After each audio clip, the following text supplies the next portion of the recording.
India முழுவதும் மக்களவை தேர்தல் பல்வேறு கட்டங்களா நடந்துட்டு இருக்கு. இந்த தேர்தலில் நம்ம கவனிக்கப்பட வேண்டிய ஒரு விஷயம் என்னன்னா, முன்பு எப்போதும் இல்லாத அளவுக்கு இந்த முறை வாக்கு சதவீதம் குறைஞ்சிருக்கு அப்படின்னு தேர்தல் ஆணையம் சார்பா தொடர்ந்து அறிவிச்சுட்டே வராங்க. குறிப்பா இளைஞர் சமுதாயம் வாக்களிக்க முன் வரதில்ல.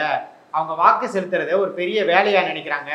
அது இல்லாம ஒரு வாக்கு செலுத்தி என்ன ஆக போகுது அப்படின்னு நினைச்சிட்டு தங்களோட வாக்களிக்கும் அந்த ஜனநாயக உரிமையை தட்டி கழிக்கிறாங்க. இதுதான் இப்போதைக்கு ஹாட் டாபிக்கா இருக்கு.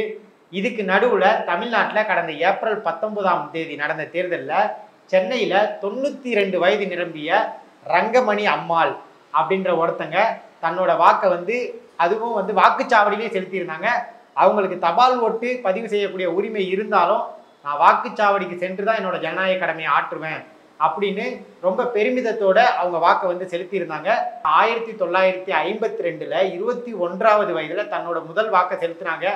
அன்றிலிருந்து இப்ப 2024 வரைக்கும் ஒரு தேர்தலில் கூட ஒரு முறை கூட தவறாம வாக்கு செலுத்தியிருக்காங்க. இதுல தேர்தல் சம்பந்தமான பழைய கால நடைமுறைகள், அது இல்லாம இவங்க சந்திச்ச தேர்தல்கள் அப்படின்னு பல்வேறு தகவல்களை நம்ம பார்க்க போறோம். அவங்க பேர் ரங்கமணி அம்மாள் நம்மளோட தான் இருக்காங்க.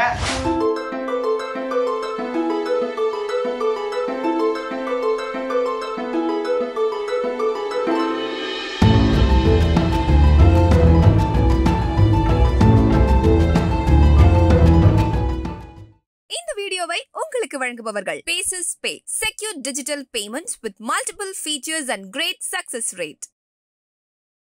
சொல்லுங்கம்மா, நீங்க எந்த ஊரு, முதல்ல வாக்கு செலுத்தினீங்கல்ல, அத பத்தி எல்லாம் சொல்லுங்க. ஏற்காட்டூர்ல கல்யாணம் ஆன இது கிராமம். திருவாரூர் மாவட்டம் ஏற்காட்டூர். ஆமா ஆமா.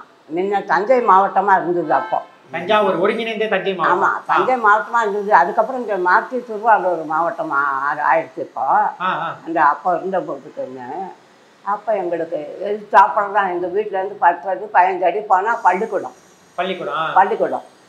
அந்த பள்ளிக்கூடத்தில் நான் முதல்ல ஓட்டு போட்டேன். அங்கேனாக்கா நான் 3 ஊர் ஜனங்கள் அவங்க அப்போ அந்த காலத்தில் போட்டாங்க. இப்போ தனித்தனியாக அந்தந்த ஊருக்கு வச்சுருக்காங்க. தனி வச்சுருக்காங்க. அப்போ இருக்கிற போது கமராபுரம்னு ஒரு ஊர், ஏற்காட்டூர், பருத்தி ஊர்னு சொல்லிட்டு அந்த 3 ஊர் ஜனங்களும் இங்கே தான் போடுவாங்க. அதை தவிர்த்து அந்த வாக்கு சாவடிக்கு இதுவாக இருக்கிறவங்க அவங்க பிராமினா சில பேர் இருப்பாங்க. சாப்பாடுக்கு அவங்களுக்கு கொஞ்சம் சிரமமாக இருக்கும். அவங்க எங்கள்கிட்ட சொல்லி முன்னாடியே பார்த்துன்னு சொல்லுவாங்க. சாப்பாடும் நாங்கள் அவங்களுக்கு போட்டிருக்கோம். எங்கள்கிட்ட சமைச்சு சாப்பாடும் நாங்கள் போட்டிருக்கோம். ஜனங்கள் ஒரு திருவிழா மாதிரி தான் அது அந்த காலத்தில் போயின்ற நடவுக்கே அவ்வளோ அதுக்காக போகுங்க ஜனங்கள் கிராமங்களில். அதுகளுங்க எல்லாரும் ஒரு இதுவாக போயிட்டு ஒரு அடிக்கடி இல்லாமல் நல்லபடியாக தான் அந்த இது இருந்தது. அங்கே ஒரு சரியான ஞாபகம் 10 வருஷம் 12 வருஷமாக போட்டிருப்பேன் நான். இப்போ நடக்கிற தேர்தல் எல்லாம் பார்த்தீங்கன்னா டிவியில், பேப்பரில், அது இல்லாமல் சமூக வலைதளங்களில் விளம்பரம் பண்ணிகிட்டே இருக்காங்க. அப்போ தேர்தல் எப்படி நடக்கும்? அப்போ பிரச்சாரங்கள்லாம் எப்படி? இப்போ விடான வச்சுக்க மாட்டாங்க. ஏதோ ஒரு நாளைக்கு எல்லாரும் ஒரு வீட்டில் நிறையா ஜனங்களே எல்லா ஜனங்களும் பாகுபாடு எதுவும் பார்க்க மாட்டாங்க. எல்லாரும் போய் இன்னாருக்கு போடுங்கன்னு சொல்லிட்டு இருப்பாங்க. முன்னாலும் கொஞ்சம் நாளில் தான் இதுவாக இருந்துருக்கும். அந்த மாதிரி சொல்லுவாங்க. அதை தான் வச்சுருப்பாங்க. சரி, எல்லாரும் கிராமத்தில் ஒரு இதுவாக நடக்கிறதுங்கிற போது உற்சாகம் தான் போடுவாங்க. ஒருத்தருக்கும் வருஷம் நமக்கு ஏன் போடுறோம்னா அந்த கருத்து சரி நமக்கு ஏதோ ஒரு இது கிடச்சிருக்க அப்படின்னு சொல்லிட்டு தான் எல்லோரும் போயிட்டு வருவாங்க. நம்ம எங்கள் வீட்டு வாசலில் இருந்தாலே பார்த்துட்டுருக்கேன். எங்கள் வீட்டுக்குள்ளே கொஞ்சம் தள்ளி தான் பூத்து வச்சுருப்பாங்க. சீட்டெல்லாம் அவங்களே கொடுத்துருவாங்க. அப்போ இந்த பட்டன் கிடையாது வாக்கு செலுத்துறதுக்கு. ஒரு பொட்டி மாதிரி வச்சுருப்பாங்க. சரி, அதுதான் அதில் அவங்க போகிறச்சு அவங்கவுங்களும் சொல்லி சீட்டு எதோ கொடுப்பாங்க. அதில் போட்டுட்டு வந்துடும். அவங்கவுங்களுக்கு எதோ சீட்டு முன்னாடியே நினச்சிட்டு போவாங்க. அதை குத்திட்டு வந்துடுவாங்க. சீட்டை போய் குத்திட்டு அதில் போட்டுருவீங்க. ஆமாம், ஓகே. வாக்கு சீட்டு முறை.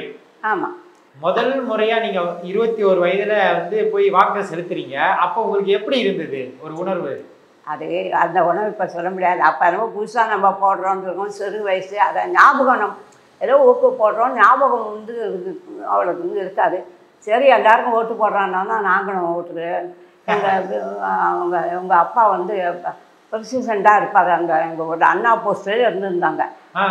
ஆமாம், அவன் மாற்றவே மாட்டாங்க.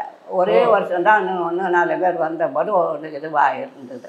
அதனால் அங்கே எல்லாம் ஒரு இதுவாக இருக்கும். அதனால் எல்லோரும் போட்டு எல்லாத்துலேயுமே நல்லது கெடுதல் இருந்தாலும் அவங்கள கூட்டு கொடியேற்றுறது எழுதுறது பள்ளிக்கூடத்தில் இதுவாக இருக்கும். அவங்க அப்பா அங்கே எல்லாம் எல்லாத்துக்கும் இதுவாக இருப்பாங்க. அவங்க 10 வருஷத்துக்கு மேலேயே இருந்துருந்தாங்க. ஏன்னா எல்லாத்துக்குமே அழைச்சிட்டு போவாங்க. கொஞ்சம் விஷயம் தெரிஞ்சவங்க, உடம்பு சரியாதவங்க, அங்கே எங்கே போகிறோம் எங்கேயாவது போகிறவங்க எல்லாத்துக்குமே இவங்களை அழைச்சின்னு போவாங்க.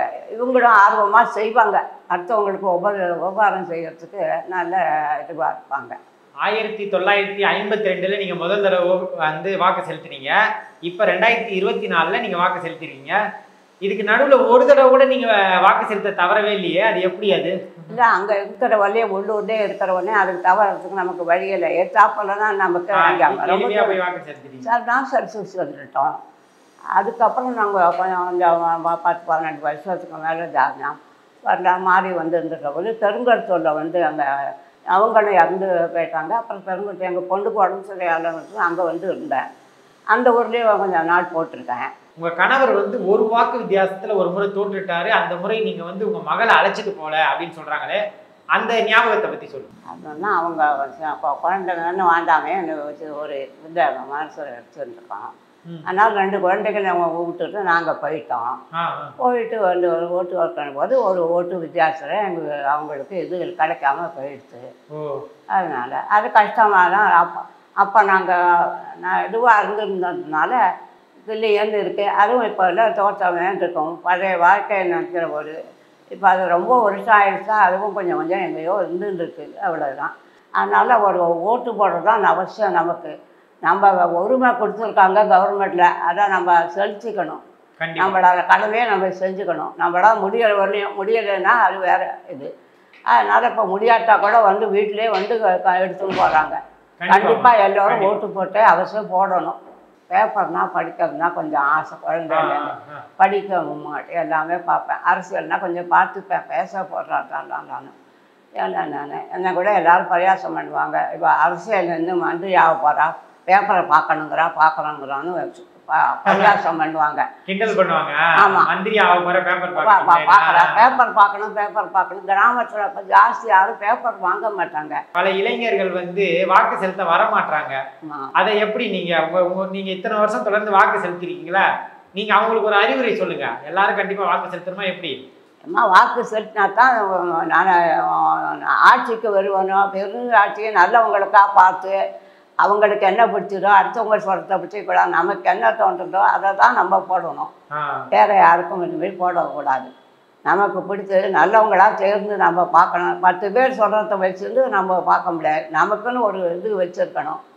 அதை வச்சுருந்தா சரி இவங்களுக்கு போட்டால் சரியாக இருக்கும் அப்படின்னு அவங்கவுங்கள்ட்ட தன்னுடைய அறிவினால தான் செய்யணும். அடுத்தவங்க போட்டால் எதுவும் செய்யக்கூடாது. அதுதான் மெயின். நமக்கு என்ன தோன்றதோ அதையும் இதை பார்க்குற இளைய சமுதாயத்துக்கு வந்து ஒரு முன்னுதாரணமாக அமையும். கண்டிப்பாக இந்த முதுமையிலே நீங்கள் வாக்கு செலுத்துறதால இதை பார்த்துட்டு நீ 1-2 இளைஞர்கள் நம்ம வாக்கை தட்டி கடிக்காமல் வாக்கு செலுத்தணும் அப்படின்ற எண்ணம் வரும்ன்றத OH குழுமம் எத்தனையோ பேருக்கு வச்சுட்டு பண்ணாலும் அவ்வளோ வயசுக்காரையாக எடுத்துருப்பாடு, நாமளும் போட்டால் என்னன்னு கூட ஒரு நினைப்பாங்க. கண்டிப்பாக நடக்கும். தோணும் நம்மளும் போட்டு தாங்க. இந்த காலத்தில் வசதி தான், வீட்டுக்கே வந்து போட்டுட்டு போகிற ஆய்ச்சல் போகிறாங்க, வீட்டிலே வந்து பண்ணுறாங்க. நிறையா வசதி வந்துருக்கு. இப்போ அந்த காலத்தில் வசதி இல்லாத காலங்கள் வேறு, இப்போ நிறையா வந்துருக்கு.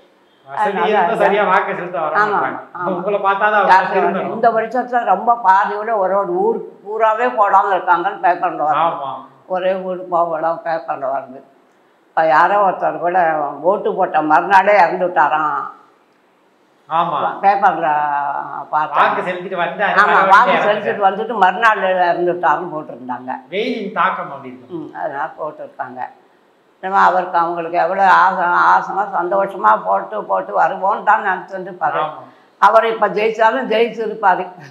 ஆமா, 6 பேருக்கு இந்த தர வாக்கே இல்லைன்னு வந்துருக்கு. புருஷனுக்கு இருக்கு, பொண்டாட்டுக்கு இல்லை, அப்படியெல்லாம் இருக்குங்கிறாங்க. ஆமாம், பல்வேறு குளறுபடிகளும் இருக்கு. அது வாக்கில் வந்து மக்கள் தொகை பெருக்கத்தின் காரணமாக ஏற்படுது. அதுதான் நம்ம வந்து உங்களை பார்த்தாது இனி சில இளைஞர்கள் வந்து வாக்கு செலுத்த முன் வருவாங்கன்னு நம்ம நம்புவோம். நன்றிமா. இந்த வீடியோ உங்களுக்கு பிடிச்சிருந்தா லைக் பண்ணுங்க, ஷேர் பண்ணுங்க, கமெண்ட் பண்ணுங்க. மறக்காம OH தமிழ் சேனலுக்கு சப்ஸ்கிரைப் பண்ணுங்க.